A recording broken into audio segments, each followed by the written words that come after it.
नमस्कार दोस्तों। चक्रवर्ती ब्याज अपना टॉपिक चल रहा था, उसमें आज हम जो क्वेश्चन करेंगे वो करेंगे जब ब्याज की शर्त क्या हो, चतुर्मासिक या 4 महीने की हो। मतलब जो ब्याज का ब्याज लगेगा वो हर 4 महीने के बाद राशि में ऐड होता रहेगा। तो जब ब्याज की दर चतुर्मासिक हो तो हम देखेंगे कि क्या सिस्टम रहता है। मैं एक सवाल से आपको समझाने की कोशिश करूँगा पूरी। पहले देखेंगे कि अगर आपके पास 100 रुपये की राशि आपने 1000 रुपये की राशि आपने किसी को उधार दी और उधार देते समय आपने कहा कि भाई ब्याज की दर है वो क्या होगी, 4 महीने से होगी। मतलब मैं 4 महीने बाद में ब्याज का ब्याज जोड़ूंगा। तो आपने कहा कि जब 4000 रुपये की राशि दी उस टाइम कहा कि ब्याज का जो प्रतिशत लगेगा वो दर लगेगी तेरे 30% की दर से। 1000 रुपये आपने दिए और कहा 30% की दर से पैसे लगेंगे और आपने दे दिया, उसको टाइम दे दिया कि 1 वर्ष के लिए वो आपसे पैसे लेके गया, तो आपको कितना चक्रवर्ती ब्याज मिलेगा। और जब शर्त क्या दे रखी हो कि चतुर्मासिक मतलब 4 महीने से हो ब्याज की गणना, तो देखो इस टाइप में क्या करेंगे। इस टाइप के लिए जो दर दे रखी है, मैंने आपको कहा हमेशा ध्यान देना है किस पे, दर पे। जो दर दे रखी है वो दर क्या है, 12 महीने की दर है। तो 12 महीने की दर कितनी है, 30%। अब गणना तो करनी है 4 महीने की, तो मैं यहाँ से करूँगा 1 महीने की दर होगी 30/12 और 4 महीने की दर मिल जाएगी 30/12 इंटू 4। तो देखो ये 30 तो 30 आ रही है दर। तो यहाँ से मैं आपको एक चीज़ समझाने की कोशिश करूँगा। तो मैंने इसको दर को दर लिखा है, 30 थी अपने पास, इंटू यहाँ पे कितना आया 4/12।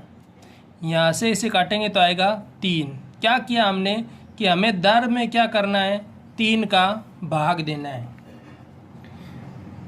जब कहता है कि ब्याज की गणना चतुर्मासिक है, मतलब एक चीज़ आपने पास आ गई कि दर में क्या करना है, 3 का भाग देना है। मैंने आपसे कहा था जब त्रैमाही की बात कर रहा था मैं, उस टाइम मैंने कहा था आपको दर में 4 का भाग देना है और समय को 4 से गुणा करना है। तो इसी प्रकार जब इसमें हम दर में 3 का भाग देंगे तो हम कहेंगे कि हम समय को भी क्या करेंगे, 3 से गुणा करेंगे।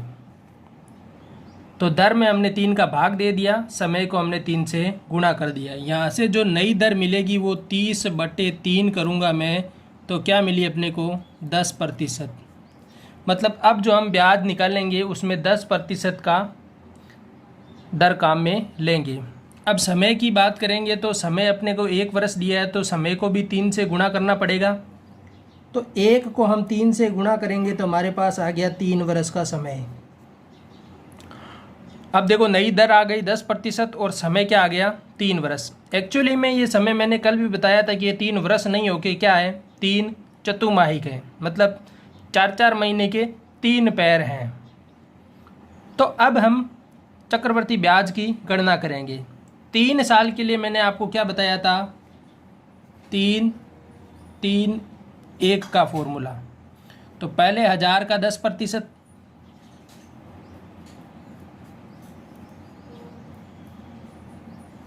कितना आ रहा है, 100।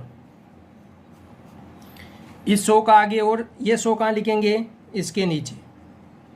अब 100 का वापस 10%, तो ये आएगा 10।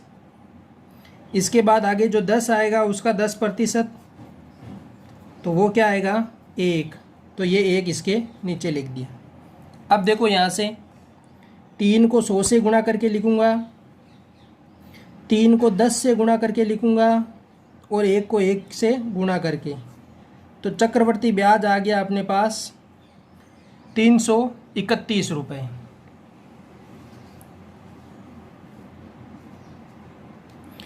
इस सवाल में चक्रवर्ती ब्याज क्या आ गया, 331 रुपये। अगर मैं मिश्रधन की बात करता तो क्या करता, मैं 3000 में क्या जोड़ देता, 1000 में जोड़ देता मैं 331 रुपये और मिल जाता मेरे को मिश्र धन 1331 रुपये का।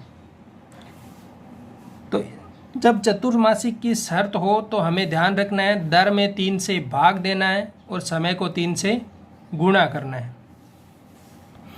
यह चीज़ समझ में आ गई होगी। अब हम इस पे सीधा ही मैं दर में 3 का भाग दे दूंगा और समय को क्या कर दूंगा 3 से गुणा कर दूंगा। आगे में इतना प्रोसेस है जो आपको ये नहीं समझाऊंगा, मैंने एक बार समझा दिया है। आप इसका स्क्रीनशॉट ले सकते हैं या समझने के लिए वीडियो को वापस देखेंगे, जिससे अच्छा है कि स्क्रीनशॉट ले लो और आसानी से वापस देखोगे तो पूरा समझ में आ जाएगा। अगले सवाल की मैं बात करूंगा आपसे।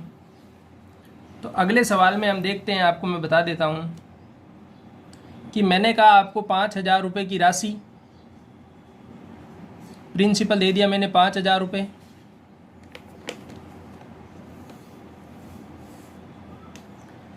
और रेट दे दी मैंने 15%, और समय मैंने दे दिया आपको कितना 8 माह। जब मैंने ये दे दिया तो दर से सबसे पहले क्या करेंगे, दर में 3 का भाग, तो 15 में 3 का भाग देंगे हम, तो आ गया 5%, नई दर मिल गई। समय 8 माह है तो इसे क्या करेंगे, पहले वर्ष में चेंज करोगे तो 8 में क्या करोगे 12 का भाग दोगे, तो ये क्या हो गया वर्ष में चेंज। और अब क्या करना है, समय को 3 से गुणा, तो यहाँ से देखेंगे ये 3 से 12 कटेगा 4 बार, ये 4 से ये 8 कटेगा 2 बार, तो समय कितना आ गया 2 वर्ष। हम मानते हैं वर्ष, लेकिन ये है क्या एक्चुअली में 2 चतुर्माही। ठीक है, तो अब नई दर आ गई 5% और समय आ गया 2 वर्ष के हिसाब से। तो मैंने बताया 2 के लिए फॉर्मूला क्या, 2 1 का, तो 5000 का पहले 5% निकालेंगे, तो 5000 इंटू 5/100, तो यहाँ से मैं निकालूंगा, ये आएगा अपने पास क्या 250। तो मैं ये 250 को कहाँ लिखूंगा, यहाँ पे लिख दूंगा। आगे देखेंगे कि 250 का फिर से 5% निकालना है, तो 205 का फिर से 5% निकालूंगा, तो 25 5 की 125 और 10 का भाग देंगे तो एक पॉइंट लगा देंगे, 12.5 हो गया। तो यहाँ पे लिख दूंगा मैं 12.5। इसे क्या करेंगे 2 से गुणा, तो 250 को 2 से गुणा करेंगे तो 500 और ये 12.5, इसे जोड़ेंगे तो 512.5। तो ये 512.5 अपना क्या है चक्रवर्ती ब्याज है। अगर वो पूछता कि अपने 8 महीने बाद वो कितने पैसे लौटाएगा, तो वो लौटाने में 5000 में हम क्या करते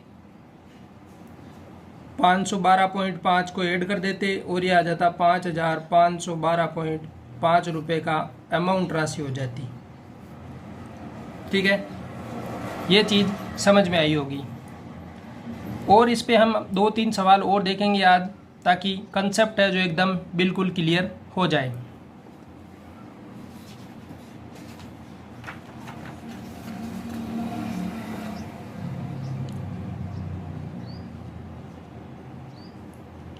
अगला सवाल है आप लोगों के लिए कि मैंने कहा प्रिंसिपल मैंने दे दिया 10,000 रुपये, रेट मैंने दे दी 60% और समय दे दिया मैंने कितना 4 माह, और शर्त मैंने कह दी क्या है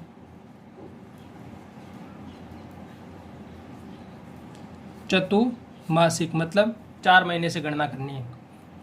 तो आपने जैसे ही मैंने चतुर्मासिक लिखा, आपने कहा सर रेट को तो 3 से भाग दे दूं, तो मैंने कहा दे दिया। 60 में 3 का भाग देंगे तो क्या होगा 20%, तो ये क्या आ गई नई रेट।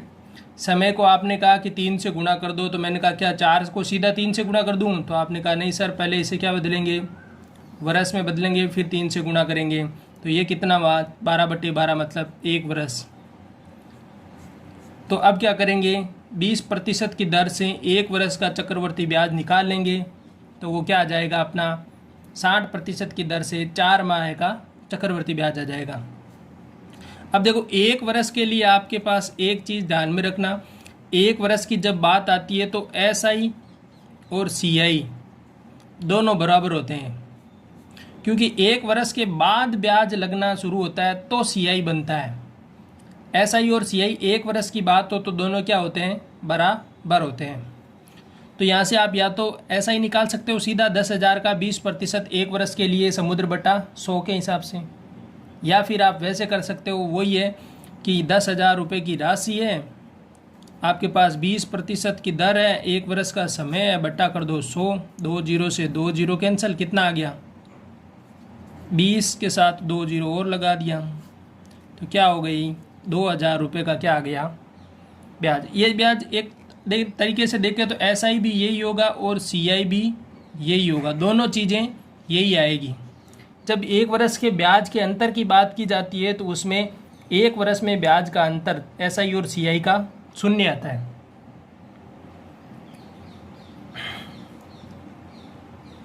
अब इस टाइप में भी थोड़ा सा चेंज हो सकता है कि आपको ब्याज या मिश्रधन देके समय पूछ सकता है वो कि कितने समय बाद होगा। उस टाइप के सवाल हम देख लेते हैं। इसका एक स्क्रीनशॉट ले लो आप पहले। अब देखते हैं अगले टाइप का सवाल जो, अगर मैं कहूँ आपसे कि मैंने आपको 3,000 रुपये दिए 45% की दर से और मैंने कहा कि आप मुझे वापस लौटाए, आपने तब लौटाए मुझे 3,967.5 रुपये, ये आपने मुझे क्या किया, वापस लौटाया। तो जब ये आपने मुझे लौटाया तो ये कितने समय बाद आप मुझे लौटा रहे हो, जबकि शर्त क्या दी मैंने कि ब्याज की गणना क्या है, चतुर्मासिक है। तो आपने कहा सर एक चीज़ हमारे ध्यान में आई कि चतुर्मासिक है मतलब दर को क्या करो 3 से भाग दे दो। तो आपने कहा सर दर का मतलब 45 को मैंने 3 से भाग दिया तो ये आ गया 15%। अब दर 15% आ गई। यहाँ से आपने कहा कि इसका रेशियो देख लेते हैं, तो रेशियो ये 3,000 से क्या जा रहा है 3,967.5। आपने कहा 1 जीरो पॉइंट हटाएंगे तो इधर क्या लग गया 0। पहला तरीका तो वो कि यहाँ पर 3,000 का हम क्या करेंगे 15% निकालेंगे, तो ये क्या होगा 15 तिया 45 450। अब फिर से इसका क्या करेंगे 15% निकालेंगे 450 का, 1 जीरो से 1 जीरो कैंसिल, 15 को 45 से गुना करेंगे तो 75 हाथ की 7 और 15 चौके 60 और 7 67, 1 जीरो है तो पॉइंट लग जाएगा। अब क्या करेंगे इसके बाद आगे क्या करेंगे, अगर 3 साल का होता है तो फिर वो निकालेंगे, लेकिन 2 साल का सूत्र क्या है 2:1। तो यहाँ मैं 450 को 2 से गुणा करूँगा और 67.7 को 1 से, तो यहाँ से मुझे क्या मिलेगा चक्रवर्ती ब्याज मिलेगा। तो मैं 2 को 450 से गुणा करता हूँ, कितना आ रहा है 900, प्लस करूँगा मैं 67.5, तो यहाँ से कितना मिल रहा है 967.5। ये क्या आ रहा है अपने पास CI। जब मूलधन 3,000 है, अमाउंट 3,967.5 है, मतलब यहाँ से CI अपने को आसानी से समझ में आ रहा है कि CI कितना है 967.5 है। तो यहाँ से भी 967.5 आ रहा है, मतलब समय कितना 2 चतुर्माही, और 2 चतुर्माही का मतलब 8 माह है। या उस हिसाब से कहूँ तो मैं यहाँ से अपने तरीके से समय मिल रहा है 2 वर्ष। अब 2 वर्ष है तो मैंने कहा कि समय को क्या करना है कि 3 से गुणा करना है। तो ये जो समय आया वो 3 से गुणा किया हुआ आया है, तो 2 वर्ष को वापस में 3 का भाग दूंगा तब जो समय है वो मिलेगा मुझे। तो मैं 2 वर्ष को क्या करूँगा 3 से भाग, तो यहाँ पे 2 वर्ष को मैं 2 वर्ष नहीं लिख के क्या लिखूँगा 24 माह बट्टा कर दूंगा 3, तो यहाँ से कितना मिल रहा है 8 माह। इस समय को पूछने का एक ही तरीका है कि यहाँ अपन क्या करते हैं, जब 2 वर्ष आया समय और यही सीधा क्या करते हैं ऑप्शन देखते हैं और ऑप्शन में 2 वर्ष मिलता है अपने को और वही टिक कर देते हैं।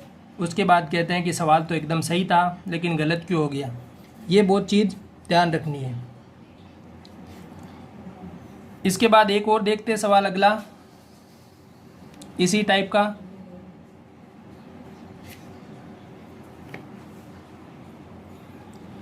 मैं कह रहा हूँ अमाउंट प्रिंसिपल है 3,000 रुपये, 6,000 रुपये, सॉरी 6,000 रुपये का प्रिंसिपल है, रेट 30% की है और समय 1 वर्ष का है। तो CI क्या होगा? तो आप कहेंगे 1 वर्ष का है। दर को पहली बात तो शर्त क्या है, वही चतुर्मासिक है आज। तो जब शर्त चतुर्मासिक है तो दर को क्या करो 3 से भाग। तो आपने कहा 30/3 कितना हो गया 10%। अब समय को भी 3 से गुणा, तो 1 को 3 से गुणा मतलब 3 वर्ष। अब नई दर 10%, समय 3 वर्ष के हिसाब से निकालेंगे तो फॉर्मूला क्या 3-3-1 का। यहाँ से देखेंगे पहले 6,000 का 10% निकालेंगे तो 10 का मतलब 1/10, 1 0 काट दो 600। आगे 10% निकालेंगे तो 1 0 और काट दो 60। आगे 10% निकालेंगे तो 1 0 और काट दो 6। अब 3 को 600 से गुणा 1800, 3 को 60 से गुणा 180, 1 को 6 से गुणा 6, 6 8 9 1 1986। ये 1986 क्या आ गया CI आ गया। तो इस टाइप से ध्यान देना है। अगर इसमें भी वो कह सकता था कि 6,000 रुपये की राशि और फिर वो आगे कह देता कि 30% की दर से 7,986 रुपये, ये 6,000 और ये क्या करता CI को जोड़ के आपको प्रश्न बना सकता था कि 6,000 रुपये की राशि 30% की दर से 7,986 रुपये कब हो जाएगी, जब चक्रवर्ती ब्याज की गणना चतुर्मासिक हो। तो वहाँ से अपने पास 3 वर्ष आता, फिर उसे क्या करते हम ये 6 माही को 1 वर्ष में कन्वर्ट करते और समय मिल जाता अपने को 1 वर्ष। धन्यवाद दोस्तों। अगर वीडियो अच्छा लगा है तो वीडियो को लाइक कर दो, चैनल पर नए हो तो चैनल को सब्सक्राइब कर लो और दोस्तों के साथ शेयर कर दो। बहुत बहुत धन्यवाद दोस्तों।